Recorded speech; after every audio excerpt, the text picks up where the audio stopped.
Hello friends, तो जैसा कि मैं आप लोगों को कॉमन कोर्स का सिलेबस पढ़ा रही थी और कॉमन कोर्स 5 का हम लोगों ने अभी पढ़ लिया है।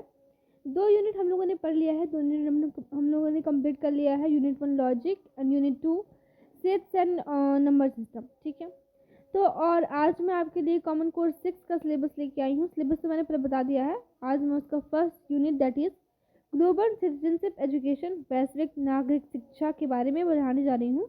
इसका फर्स्ट चैप्टर है ग्लोबल गवर्नेंस। ठीक है, ग्लोबल गवर्नेंस सारा सिलेबस तो आपका इंग्लिश में ही दिया हुआ है, लेकिन आपको मैं बता दूं कि ये जो हम लोगों का सब्जेक्ट है ग्लोबल सिटीजनशिप एजुकेशन, इससे हम लोगों का जो है ना एमसीक्यू क्वेश्चन पूछे जाएंगे। एमसीक्यू क्वेश्चन पूछे जाएंगे और वो भी 25 क्वेश्चन पूछे जाएंगे और हर एक क्वेश्चन रहेगा 3 मार्क्स का। तो इस तरह से 75 मार्क्स के हमारे एग्जाम होंगे इस semester examination, that is external examination. तो इसमें हमें उतना डेफिनेशन याद करने की ज़रूरत नहीं है और सिलेबस क्योंकि हमारे इंग्लिश में है, तो इसलिए मैं कोशिश कर रही हूँ आपको कि हिंदी में मैं आपको समझा दूँ। पूरा पूरा चैप्टर, पूरा यूनिट जो है मैं आपको हिंदी में समझा दूँ और कुछ इम्पॉर्टेंट नोट्स जो है उसका मैं आपको फिर दे दूँ, है ना। तो इसलिए मैं आज जो है आपको ग्लोबल गवर्नेंस का पूरा जो चैप्टर है वो हिंदी में समझाने की कोशिश करूँगी और अगर मैं सक्सेसफुली आपको समझा पाती हूँ, इसके बाद फिर हम लोग है इम्पॉर्टेंट नोट्स जो है बनाएंगे और इम्पॉर्टेंट पॉइंट्स के नोट्स बनाएंगे जिससे कि आपको क्वेश्चन आने के चांसेस हो सकते हैं। ठीक है ना। तो मैं आज जो है आपका ग्लोबल गवर्नेंस जो पहला चैप्टर है ग्लोबल गवर्नेंस, उसका जो होता है हिंदी, वो क्या होता है, ग्लोबल गवर्नेंस का हिंदी होता है वैश्विक शासन। ठीक है ना, वैश्विक शासन। तो यहाँ पे लिख देते हैं हम लोग वैश्विक वैश्विक शासन। वैश्विक शासन, इसमें हमें कंसेप्ट एंड स्ट्रक्चर के बारे में पढ़ना है। तो चलिए पढ़ते हैं हम लोग। पहले क्या होता है वैश्विक शासन, उसके बारे में जानते हैं। वैश्विक मतलब तो समझ ही रहे हैं, ये वैश्विक मतलब कि पूरा विश्व, और शासन पूरा विश्व का शासन, है ना। देखिए यहाँ पे क्या लिखा हुआ है, वैश्विक शासन तेजी से राजनीतिक आर्थिक सामान्य ज्ञान बन गया है जिसे अक्सर पारदर्शिता और जवाबदेही के आह्वान में व्यक्त किया जाता है। लेकिन सवाल यह है कि पारदर्शिता और जवाबदेही किसके प्रति और किस देश में। ये ये वैसे ही पहले डिस्कस किया गया आपको वैश्विक शासन के बारे में कि क्या है क्या नहीं है। मैं आपको बेसिकली मोटा मोटी समझाती हूँ कि वैश्विक शासन क्या है।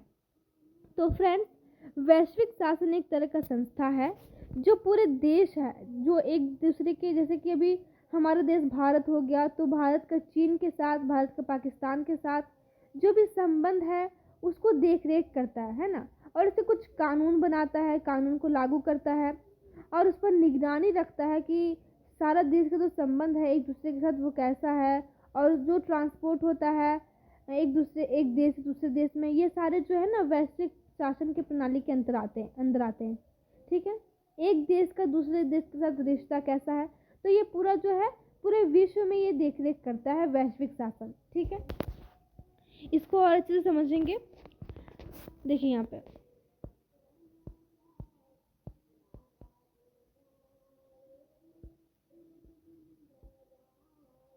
यह निबंध वैश्विक शासन की प्रकृति और आवश्यकता की जांच करता है। मतलब कि वैश्विक शासन की क्या प्रकृति है और उसकी आवश्यकता है कि नहीं, उसकी जांच करता है। तो शासन जैसा कि यह शक्ति, नैतिकता और जवाबदेही के सहयोग से व्यक्त किया गया है। यह तर्क दिया जाता है कि शक्ति, संरक्षण, नैतिकता और जवाबदेही शासन के सबसे महत्वपूर्ण पहलू हैं। शासन का मतलब सबसे पहले क्या हो गया, शक्ति, संरचना, नैतिकता, ये सारे जो है इम्पोर्टेंट पॉइंट्स होते हैं शासन के, है ना। कोई भी अगर सरकार होता है, वो अगर शासन करता है तो ये सारे पॉइंट्स इसमें बहुत ज़्यादा ज़रूरी होता है। तो यह वैश्विक शासन की अवधारणा और सिफारिशों की बुनियाद और अपेक्षाकृत स्पष्ट सीमाओं के साथ समाप्त होता है। ये सब आपकी जानकारी की चीज़ नहीं उतना, बस थोड़ा सा बेसिक समझाने के लिए दिया गया है। यहाँ देखिए लिखा हुआ है, आज हम जिस केंद्रीय चुनौती का सामना कर रहे हैं वह यह सुनिश्चित करना है कि वैश्वीकरण दुनिया के सभी लोगों के लिए सकारात्मक शक्ति बन जाए, बजाय इसके कि वे अरबों लोगों की गंदगी में छोड़ दें। इसका वैश्विक शासन का परिचय आप यहाँ से देखेंगे। बेसिकली यहाँ से आप समझ में आएगा आपको। वैश्वीकरण आज दुनिया में कई लोगों के लिए काम नहीं कर रहा है। हाँ, बहुत से लोगों के लिए दुनिया में जो है वैश्वीकरण काम नहीं कर रहा है। कुछ के लिए उत्तर है वैश्वीकरण का परित्याग करें, और हालांकि वास्तविक रूप से यह ना तो संभव है और ना ही वांछनीय। वैश्वीकरण ने भारी लाभ के साथ साथ भारी प्रभाव भी लाए हैं। वैश्वीकरण को उलट देना, भले ही यह किया जा सकता है, एक बहुत बड़ा झटका होगा। यह समझा जाना चाहिए कि प्रमुख समस्या वैश्वीकरण के साथ नहीं है, बल्कि इसे कैसे प्रबंधित किया जाता है। जैसे कि स्टिग्लिट्ज़ ने ठीक ही बताया, ये एक प्रोफेसर हैं जो बताते हैं, जो लिखते हैं कि समस्या का एक हिस्सा अंतर्राष्ट्रीय आर्थिक संस्थानों के साथ है। IMF, ये IMF बहुत बड़ी संस्था है। IMF विश्व बैंक और विश्व व्यापार संगठन के साथ, ये तीन चीज जो है ये वैश्विक शासन में बहुत ज़्यादा इम्पोर्टेंट है। ठीक है ना। पहले तो IMF, दूसरा विश्व बैंक और तीसरा विश्व व्यापार, जो मूल रूप से तार पकड़ते हैं। वे ऐसा कई तरीकों से करते हैं जो अक्सर विकासशील देशों के बजाय उन्नत औद्योगिक देशों के हितों की सेवा करते हैं। बात यहाँ पे ये है कि वैश्वीकरण से क्या लाभ होता है, क्या हानि होता है। और बहुत से लोगों के लिए लाभ नहीं है, तो वे लोग बोल रहे हैं कि वैश्वीकरण हटा दो, छोड़ दो, वैश्वीकरण को परित्याग कर दो। और लेकिन ऐसा करना ठीक नहीं होगा, क्योंकि ये पूरे देश को, पूरी दुनिया को ये ओवरव्यू करता है, तो ये बहुत बड़ा झटका हो जाएगा।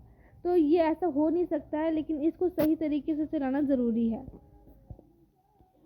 वैश्वीकरण को फिर से आकार देना होगा, इसे अपनी वास्तविक क्षमता का एहसास कराने के लिए सुधार करना होगा। इसके लिए हितों और विचारधाराओं की समीक्षा की आवश्यकता है। मजबूत अंतर्राष्ट्रीय सार्वजनिक संस्थानों की आवश्यकता है, जो सामूहिक कार्रवाई, निर्णय लेने में पारदर्शिता और अंत में सामान्य सुधार के मुद्दों पर ध्यान केंद्रित करते हैं। हालांकि सबसे बुनियादी और महत्वपूर्ण बदलाव जो आवश्यक है, जो वैश्वीकरण को अच्छे के लिए एक ताकत बनने में सक्षम करेगा, वह शासन में बदलाव है। बेसिकली फ्रेंड्स, बात ये समझिए कि एक देश का दूसरे देश के साथ जो रिलेशन होता है और उस पर जो काम होते हैं, ट्रांसपोर्ट का काम हो, चाहे किसी भी तरह के अगर निर्णय लेने हो, या फिर कोई भी कानून बनाना हो, या फिर कानून को लागू करना हो, तो ये वैश्विक शासन करता है। ठीक है ना। बस इतनी सी बात है वैश्विक शासन का। इसके अंदर हम लोग इसके कंसेप्ट को देखेंगे। वैश्विक शासन की प्रकृति। वैश्विक का अध्ययन अमूर्त प्रतीत होता है और हमारे दैनिक जीवन का हिस्सा होने की बजाय बाहर है। वैश्विक शासन हमारे दैनिक जीवन का हिस्सा होना चाहिए, लेकिन ये हमारे दैनिक जीवन से बाहर है। यह आश्चर्यजनक नहीं है और वास्तव में वैश्वीकरण की मूलभूत समस्याओं में से एक है। लेस्ली स्क्लेयर के अनुसार, ये भी एक प्रोफेसर हैं जो लिखते हैं किताब वगैरह, वैश्वीकरण के दो पक्ष हैं, एक व्यक्तिपरक और एक उद्देश्य। व्यक्तिपरक वैश्वीकरण को एक व्यक्ति के दृष्टिकोण से देखता है, जिसे कृमि की दृष्टि कहा जा सकता है, जबकि उद्देश्य वैश्विक परिप्रेक्ष्य विहंगम दृश्य को देखता है।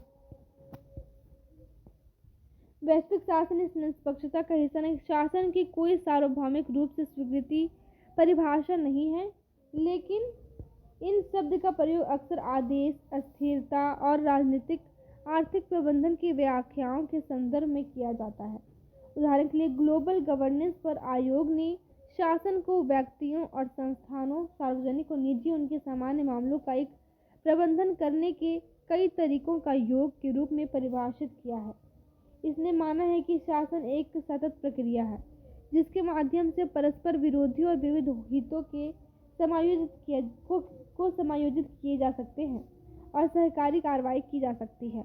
दूसरी ओर विश्व बैंक और अंतर्राष्ट्रीय मुद्रा कोष और एक विशेष प्रकार की राजनीतिक और आर्थिक व्यवस्था को संदर्भित करने के लिए सुशासन का उपयोग करते हैं। बहुत से बच्चों को भी समझ में नहीं आ रहा होगा, लेकिन टेंशन लेने की ज़रूरत नहीं है।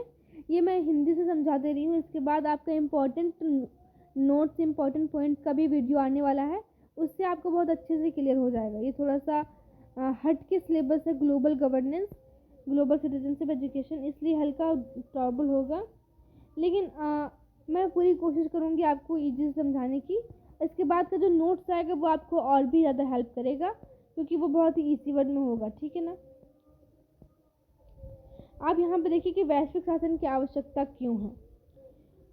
तो समसामयिक नीतिगत चुनौतियों के लिए आमतौर पर अंतर्राष्ट्रीय नीतिगत चुनौतियों के लिए सहकारी अंतर्राष्ट्रीय दृष्टिकोण की आवश्यकता होती है, जिसका अलग अलग राज्यों पर सीधा प्रभाव पड़ता है, जिसके लिए वैश्विक शासन तंत्र को मजबूत करने और नई नीतिगत चुनौतियों का समाधान करने के लिए इसके निरंतर विस्तार की आवश्यकता होती है। वैश्वीकरण अपने साथ नए अवसर और कई नई चुनौतियां दोनों लाता है। प्रदूषण अंतर्राष्ट्रीय सीमाओं का सम्मान नहीं करता है, जबकि आतंकवाद, ड्रग्स, छोटे हथियारों का प्रसार और अन्य अंतर्राष्ट्रीय समस्याएं न केवल अलग अलग राज्यों के राजनीतिक एजेंडे पर हावी है, बल्कि उन्हें प्रभावी ढंग से निपटने के लिए अंतर्राष्ट्रीय सहयोग की आवश्यकता है। बहुत सारे कुछ ऐसे चीज़ें हैं समाज में जिसके लिए हमारे वैश्विक शासन की बहुत ज़्यादा ही ज़रूरत है। यहाँ से आपको पढ़ के समझ में आया होगा। ये नई वैश्विक नीतिगत चुनौतियाँ कई सामान्य विशेषताएं साझा करती है। वे अक्सर अंतर्राष्ट्रीय होते हैं और प्रत्यक्ष घरेलू प्रभाव डालते हैं। कोई भी उन्हें सफलतापूर्वक नियंत्रित नहीं कर सकता, इसलिए समाधानों के लिए एक बहुपक्षीय दृष्टिकोण की आवश्यकता होती है, जिसमें प्रमुख हितधारकों के हितों और इनपुट को शामिल किया जाता है और जहां संभव हो निर्णय का प्रभाव होता है और नीतिगत विकल्पों और परिणामों को एक दूसरे से अलग करना असंभव है। नीति विकास को यथासंभव समग्र होना चाहिए। तो ये सारी जो है कुछ विशेषताएं हैं। इसके बाद हम देखेंगे जो इम्पोर्टेंट नहीं, मैं आपको वो नहीं बता रही हूँ, ठीक है। शासन और शक्ति ये उतना कुछ मायने नहीं रखता है। वैश्विक शासन और नैतिकता, ठीक है। यहाँ देखिए, वैश्विक शासन से संबंधित उत्तरोत्तर मामलों में नैतिक निर्णयों का सामना करना पड़ रहा है। प्रवासियों और शरण चाहने वालों के नियंत्रण से संबंधित शासन के प्रस्तावित यूरोप व्यापी रूपों के बारे में ब्रिटिशों के निर्णय लेना है। इनमें प्रवासियों के आंदोलन की स्वतंत्रता बनाम नागरिकों के अपने हितों की रक्षा के अधिकारों से संबंधित कठिन मुद्दे शामिल हैं। यहाँ तक ये काफी रहेगा। इसके बाद हम लोग देखेंगे दूसरा पॉइंट, ये इम्पोर्टेंट है। देखिए, शासन वैश्वीकरण के परिप्रेक्ष्य में नैतिक प्रश्न उठाने वाले विभिन्न प्रश्न हैं। संयुक्त राष्ट्र का सुधार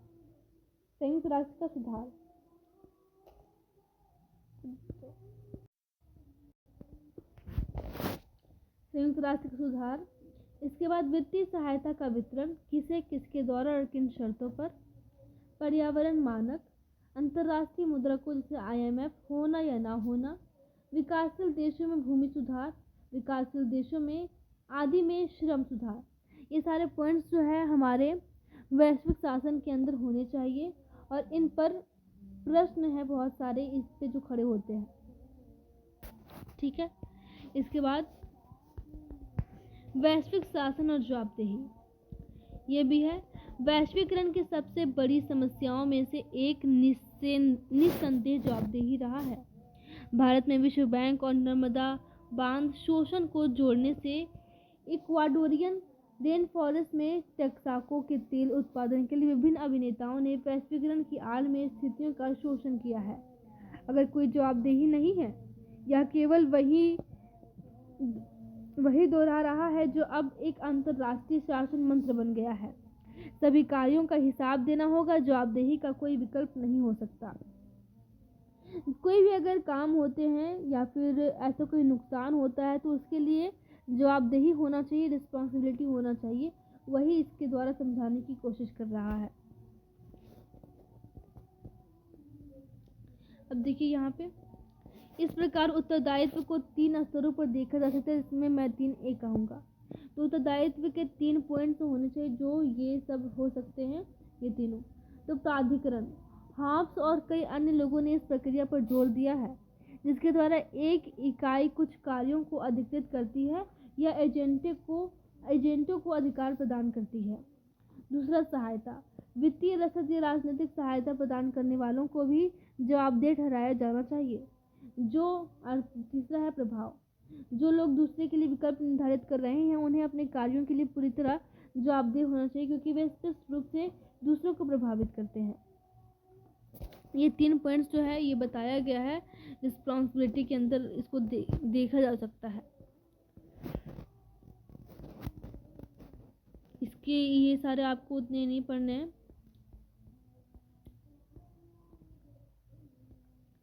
ये सारे भी इम्पोर्टेंट है। इसके बाद मुझे इतना कुछ इम्पोर्टेंट नहीं लग रहा है ये सारे, क्योंकि आपका जो है बहुत सारे अच्छे अच्छे टॉपिक्स इसके अलावा भी दिए हुए हैं, जिससे क्वेश्चन बनने के बहुत सारे चांसेस, क्योंकि आपके 25 क्वेश्चन ही बनने वाले हैं फ्रेंड्स, 25 क्वेश्चन ही आपका आने वाले हैं। और आपके जो यूनिट है वो 9 है, तो इस तरह से आपका जो है बहुत से क्वेश्चन बन सकते हैं और भी चैप्टर से। तो ये मुझे लगता है उतना समझ में नहीं आया होगा आपको, लेकिन फिर भी आपको समझ में आया कि नहीं मुझे कमेंट में बता दीजिए। और इसके अलावा भी एक इम्पॉर्टेंट पॉइंट्स का जो हो वीडियो है जो कल आएगा, वो आपके लिए नेक्स्ट वीडियो रहेगा इस चैप्टर का, तो वो वीडियो का आप ज़रूर से देख लीजिएगा, क्योंकि उसमें ही आपको सारा कुछ क्लियर हो जाएगा जो अभी क्लियर नहीं हुआ है। और उसमें सारे इंपॉर्टेंट पॉइंट्स शॉर्ट में एक समरी टाइप का मैं बना के दूंगी, जो आपके एग्ज़ाम के लिए बहुत ही इम्पोर्टेंट रहेगा। ठीक है, ये देख लीजिए, और अगर कैसा लगा आपका एक्सपीरियंस कैसा हुआ मुझे कमेंट में बता दीजिए। ठीक है, थैंक यू।